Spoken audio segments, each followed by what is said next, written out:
Hello students, मैं भूपेश कुमार स्वागत करता हूं आपका अपना यूट्यूब चैनल ऑनलाइन क्लासेस में। तो चलिए आज क्लास 10th का जो है नेक्स्ट वीडियो जो लेकर आ चुके हैं और यह नेक्स्ट चैप्टर है जिसका नाम है समांतर श्रेणी। समांतर श्रेणी है, यह चैप्टर है प्रश्नावली। प्रश्नावली 5 है। 5 चैप्टर का नाम क्या है? समांतर श्रेणी। तो सबसे पहले इसके मुख्य बिंदु के बारे में हम जान लेंगे कि समांतर श्रेणी क्या है, इसके बारे में जान लेंगे। तो समांतर श्रेणी किसे कहते हैं? देखिए, सबसे पहले जानिए कि समांतर श्रेणी है क्या। इसका परिभाषा होता है कि यह यानी समांतर श्रेणी संख्याओं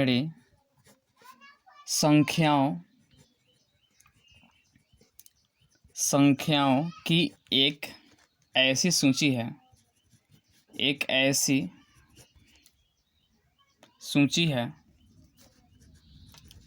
सूची है जिसमें प्रत्येक पद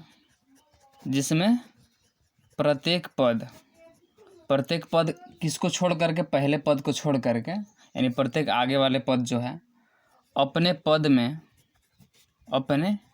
पद में एक निश्चित संख्या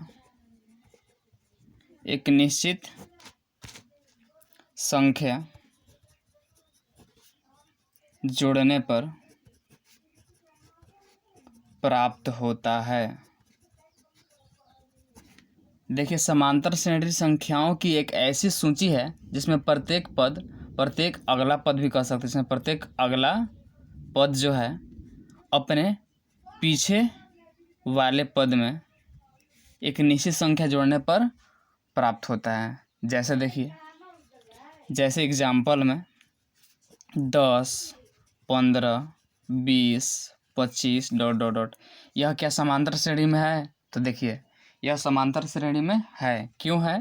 क्योंकि यहाँ पे 10 है, उसमें देखिए जोड़ रहे हैं कितना? एक निश्चित संख्या 5 जोड़ रहे हैं, फिर निश्चित संख्या वही 5 जोड़ रहे हैं, फिर 5 जोड़ते जा रहे हैं, यानी एक निश्चित संख्या ही, यानी 5 जोड़ रहे हैं तो 5 ही जोड़ते जा रहे हैं। देखिए, पहला में 10 में 5 जोड़े थे 15, 15 में 5 जोड़े थे 20, 20 में 5 जोड़े तो 25। तो यह जो है एक निश्चित संख्या जोड़ा जा रहा है, इसलिए समांतर श्रेणी में है। देखिए, -1, -3, -5, -7, यह भी जो है -2 जुड़ते जा रहा है इसमें, तो इसलिए देखिए यह भी जो है क्या है? एक समांतर श्रेणी में है। तो समझ गए समांतर श्रेणी किसे कहते हैं। अब इसके कुछ और मुख्य बिंदु के बारे में जानेंगे। तो देखिए, इसके बारे में जो है सार्व अंतर है। इसके बाद जो है इसका मुख्य बिंदु सार्व अंतर किसे कहते हैं। इसे तो हम इसे एपी लिख सकते हैं, इसे एपी से सूचित करते हैं। अब देखिए, सार्व अंतर किसे कहते हैं। तो सार्व अंतर किसे कहते हैं? जिस समांतर श्रेणी में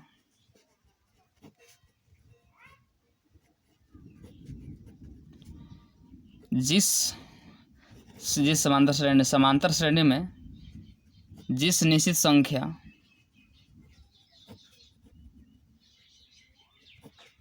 को जोड़ा जाता है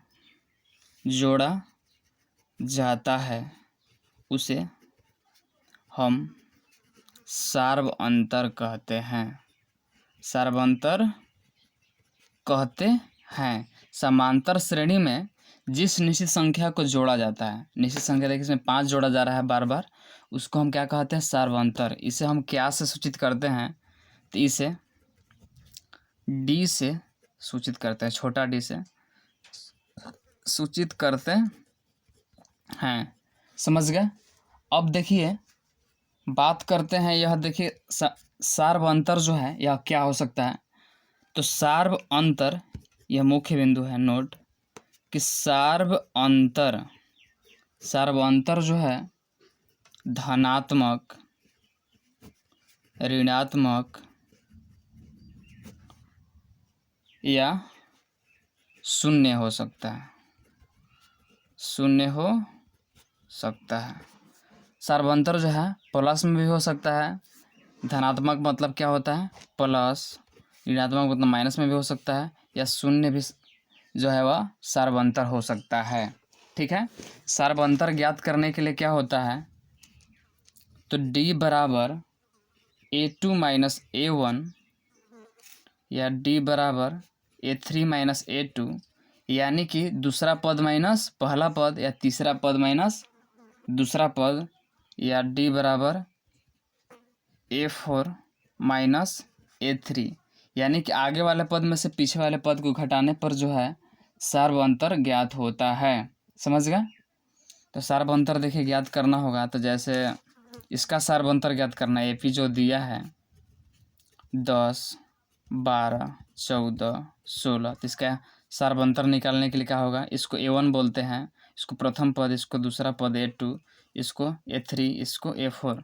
A मतलब क्या होता है, A मतलब पद होता है। A मतलब क्या होता है, A मतलब जो होता है वह उसको हम पद बोलते हैं। ठीक है, तो देखिए यहाँ पर D बराबर क्या होगा, A2 माइनस A1, यानी कि A2 माइनस A1 मतलब क्या, दूसरा में से पहला को घटा लेंगे, तो दूसरा 12 है और पहला जो है 10 है, तो 12 में से 10 घटा 2 मेरा सार्वंतर हुआ। उसी प्रकार 14 में से 12 घटा लेंगे तो 2 हुआ, यह मेरा सार्वंतर है। ठीक है, अब वही बात करें, पद किसे कहते हैं, पद किसे कहते हैं, तो समांतर श्रेणी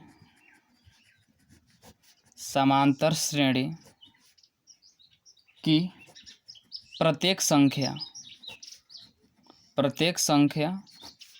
को पद कहते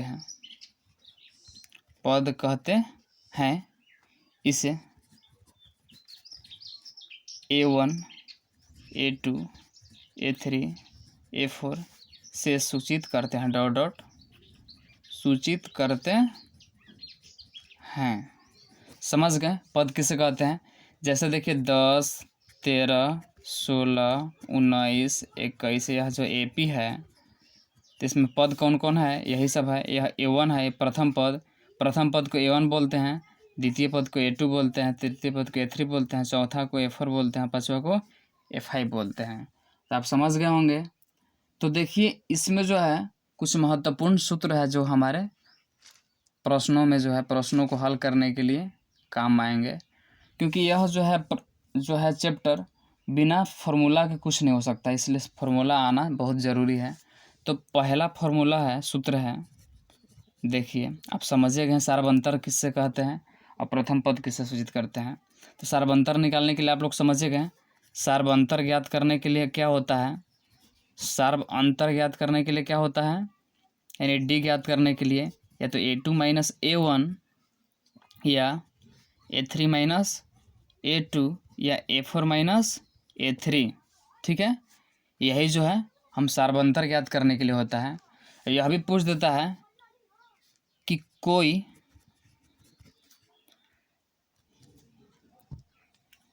संख्याओं की सूची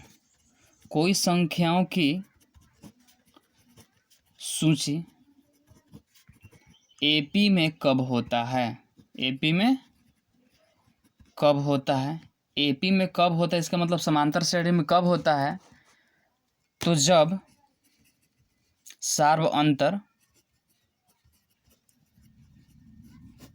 हमेशा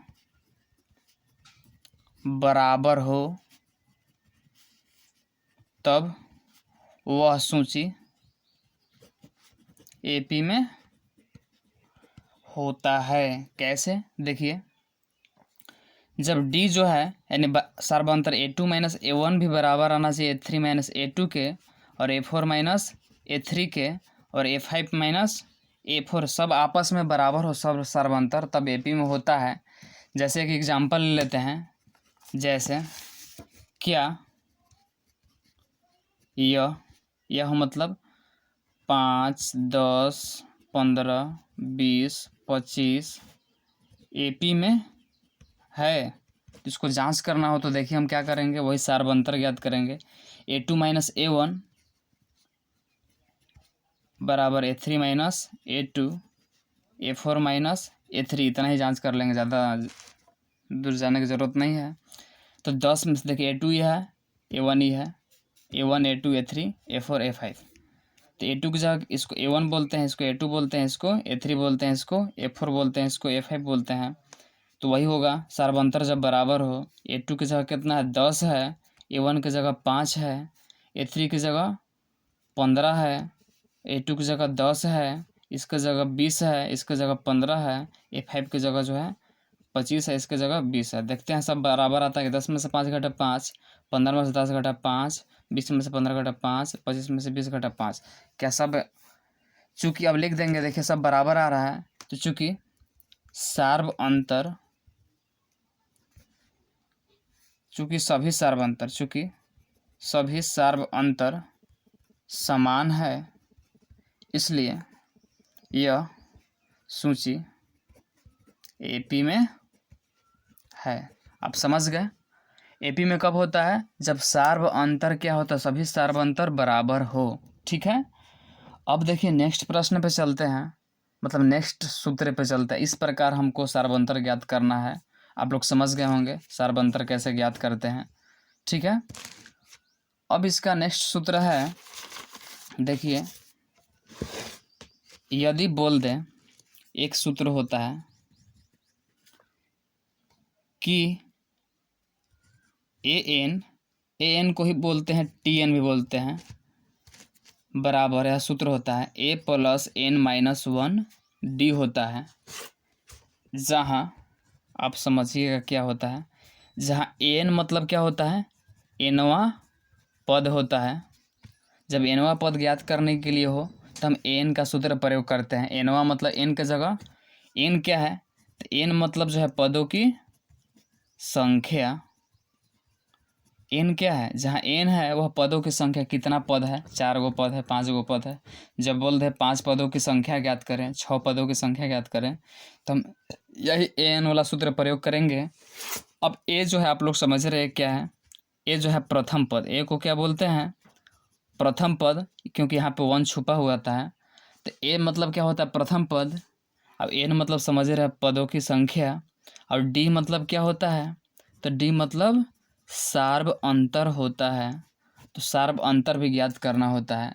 देखिए इस पर जो है आधारित कैसे प्रश्न पूछता है, तो एक एग्जाम्पल लेते हैं। तो एग्जाम्पल के तौर पर देखिए, यदि जो है बोल दे कि AP 25, 20, 15 ... का 16वां पद ज्ञात करें। जब इस प्रकार के प्रश्न बोले कि AP इतना का 16वां पद ज्ञात करें, तो देखिए यहाँ पे n मतलब जब nवां पद ज्ञात करने के लिए हो, जब nवां पद ज्ञात करनी हो तो इस सूत्र का प्रयोग हम लोग करते हैं। तो यहाँ पे nवां मतलब 16वां पद ज्ञात करना है, तो हम यही सूत्र प्रयोग करेंगे। तो देखिए यहाँ पे जो है हम सबसे पहले उसको ज्ञात करने के लिए हमको a मालूम रहना चाहिए, प्रथम पद, सार्व अंतर और n यानी पदों की संख्या। तो हमको यहाँ पे जो दिया है वह तो मालूम ही है क्या है, 16वां पद यानी कि n की जगह कितना 16, और 16वां पद यानी कि a 16 जो यानी कि 16वां पद ज्ञात करना है।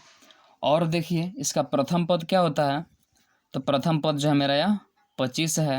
सार्व अंतर ज्ञात करना हो तो सार्व अंतर होता है कि दूसरा में से पहला घटा लेते हैं, यानी कि A2 - A1 कर लेते हैं। तो 20 में से 25 घटेगा तो -5 हो गया। अब जो है इसको हम ज्ञात कर लेंगे। तो देखिए हम अब सूत्र से चलेंगे, सारा चीज़ तो हमको मालूम चल ही गया। तो n यानी 16वां पद ज्ञात करना है, तो nवें पद का सूत्र का प्रयोग करेंगे। an बराबर क्या होता है? A + N-1 D होता है। n की जगह यानी कि a और n की जगह कितना है 16 है, बराबर a की जगह यानी प्रथम पद की जगह मेरा कितना है तो 25 है। तो यहाँ 25 हो गया, प्लस n की जगह मेरा कितना है तो n की जगह जो है 16 है। पदों की संख्या पूछ रहा है, तो पदों की संख्या कितना है 16 है। तो 16 - 1 और d की जगह -5 है, तो -5 ही होगा। अब देखिए क्या करेंगे, इसको जो है हम गुना भाग कर लेंगे तो 25 प्लस 16 में से 1 घटा 15, 15 से 5 में गुना किया -5 में तो 75, प्लस माइनस माइनस से 75 हो जाएगा। तो 25 में से 75 घटा -50 प्राप्त हुआ। अतः जो है मेरा 16वां पद क्या होगा, वह -50 होगा। ठीक है, आप लोग समझ गए कैसे बनता है इस प्रकार के प्रश्न। यदि इसका हम दूसरे विधि से, शॉर्ट विधि से ज्ञात करना चाहे इस प्रश्न का आंसर, तो हम कर सकते हैं। क्योंकि nवां पद का सूत्र ऐसे भी होता है, 16वां पद है तो a 16 का होता है a + 15d सूत्र होता है। कैसे? क्योंकि n के जगह हम क्या रखेंगे, तो 16 रखेंगे, तो 16 में से 1 घटेगा 15। n के जगह कितना रखेंगे, 16वां पद ज्ञात करना है, इसलिए n के जगह क्या रखेंगे 16, तो 16 में से 1 घटा 15 तो 15d होगा। यानी a 16वां पद ज्ञात करना है तो a + 16 है तो इसे 1 घटा के लिख देते हैं 15d, तो a + 15d या अथवा में जो है इस शॉर्ट विधि से ज्ञात कर सकते हैं। तो a की जगह कितना है, तो a की जगह 25 है प्लस 15 गुने -5 तो कितना हो गया 25 और -15 + 75 तो घटा तो -50। इस प्रकार भी हम लोग कर सकते हैं। जैसे इसका दूसरा प्रश्न जो हम देखें खुद से बताते हैं कैसे। जैसे है, मान के चलिए एक एग्जाम्पल ले लेते हैं, बोल देते कि 10, 19, 28 AP है का 30वां पद ज्ञात करें।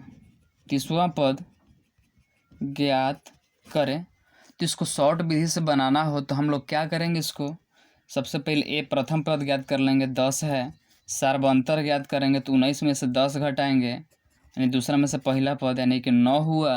और 30वां पद यानी कि n की जगह कितना होना चाहिए 30, इतना लिखने की ज़रूरत नहीं, 30वां पद ज्ञात करना है। तो a 30 बराबर क्या हो जाएगा, सूत्र से ये सूत्र से क्या हो जाएगा, a 30 बराबर क्या होता है, एक घटा करके यानी कि a + 29d होता है।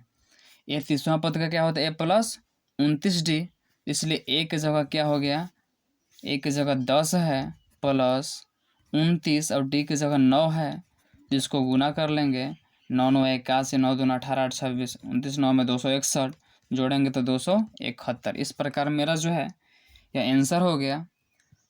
समझ गए, शॉर्ट विधि से बनाना हो, ऑब्जेक्टिव में पूछ देते इसी प्रकार फटाक से का बना लेंगे। यानी कि 30वां पद a + 29d कर लेंगे, a मालूम है ये है, d ज्ञात कर ही लेंगे, दूसरा में से पहला घटा करके और डायरेक्टली उसको हम गुना करके जोड़ देंगे।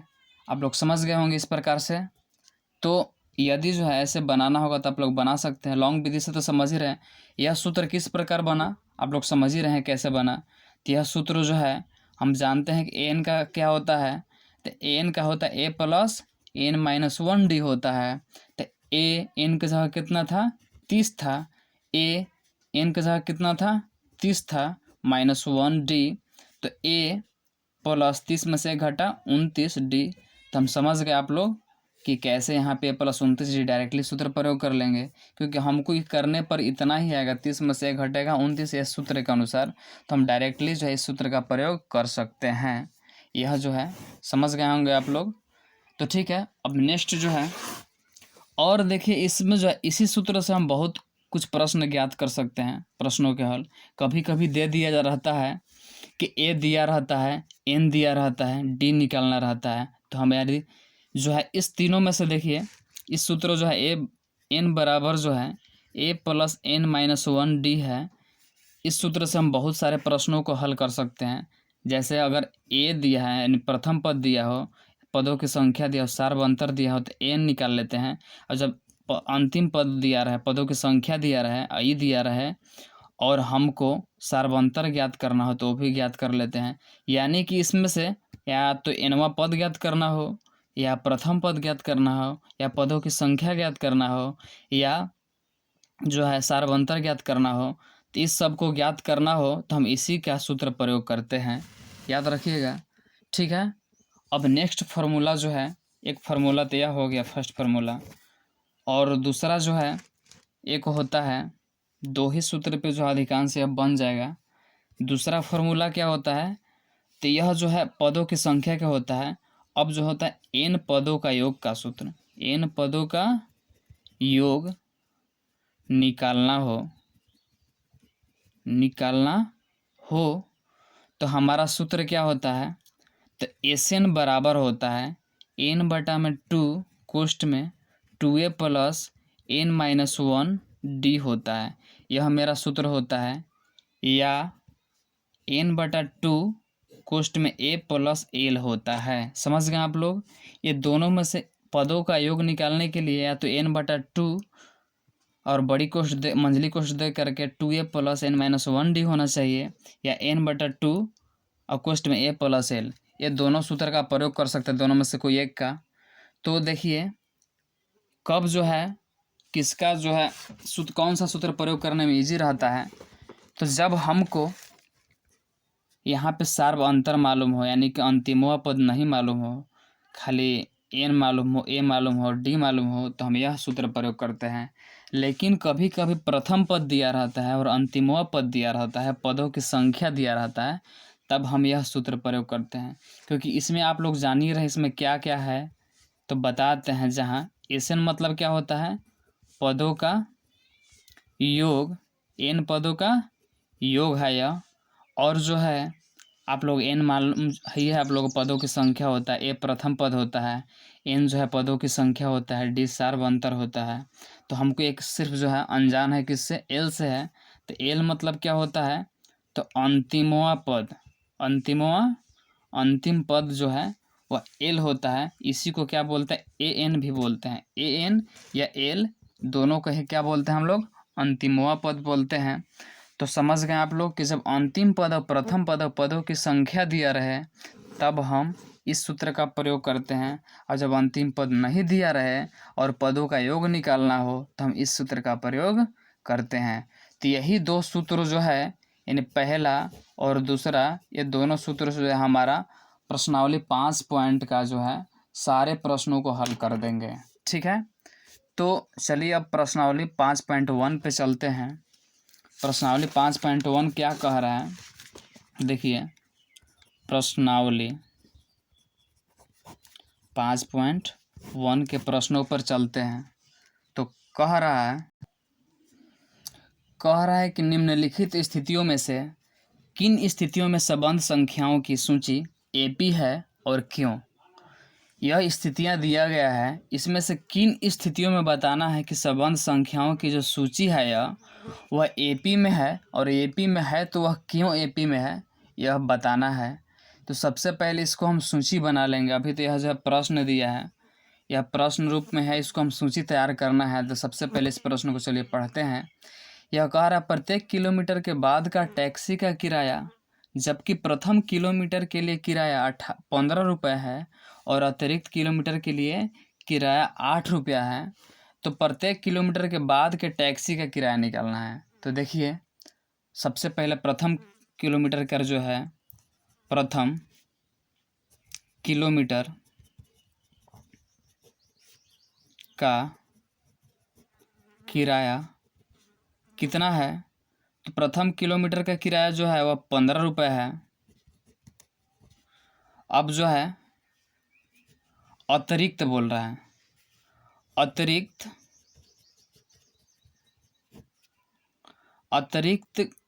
किलोमीटर का किराया जो दिया है कितना, 8 रुपया है। तो देखिए यानी कि यहाँ पे जो है जब प्रथम किलोमीटर चल रहा है तो वह 15 रुपया देना पड़ रहा है, और आगे बोल रहा है कि अतिरिक्त फिर उसके बाद जब 1 किलोमीटर जा रहा है तो उसको 8 रुपये देना है। तो उसका सूची तैयार करना है। तो प्रथम किलोमीटर का किराया इतना हुआ, तो प्रथम 1 किलोमीटर का था यह, तो प्रथम 2 किलोमीटर का किराया कितना हो जाएगा, तो 2 किलोमीटर का किराया निकालने के लिए हमको क्या करना होगा, तो पहले 15 और अतिरिक्त का कितना था, 8 था, यानी 15 8 23, अतिरिक्त को ही क्या हम लोग बोलते हैं, सार्व अंतर बोलते हैं, क्योंकि ये जो है बार बार 1 किलोमीटर पर कितना बढ़ रहा है, तो 8 रुपये बढ़ते जा रहा है। तो हम बताए हैं कि जो एक निश्चित संख्या बढ़ते जाती है उसको संख्या को जोड़ने पर आगे वाला रेट मालूम चलता है, हम उसी को सार्व अंतर कहते हैं। तो यहाँ पे बार बार 1 किलोमीटर पर जो 8 रुपया बढ़ते जा रहा है, तो यह जो है स्पष्ट है कि यह सार्व अंतर ही है। तो प्रथम 2 किलोमीटर का किराया निकालने के लिए, यानी कि हम प्रथम में जो है दूसरा किलोमीटर का जो हम 8 रुपये जोड़ेंगे तो 23 हो गया। अब प्रथम 3 किलोमीटर का निकालना होगा।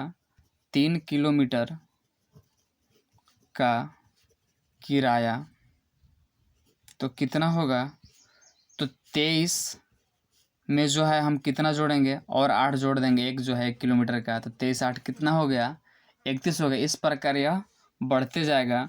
फिर 4 किलोमीटर का जो है 4 किलोमीटर का किराया जो होगा वह कितना होगा, तो 31 + 8 यानी कि 39 हो जाएगा, 39 रुपये।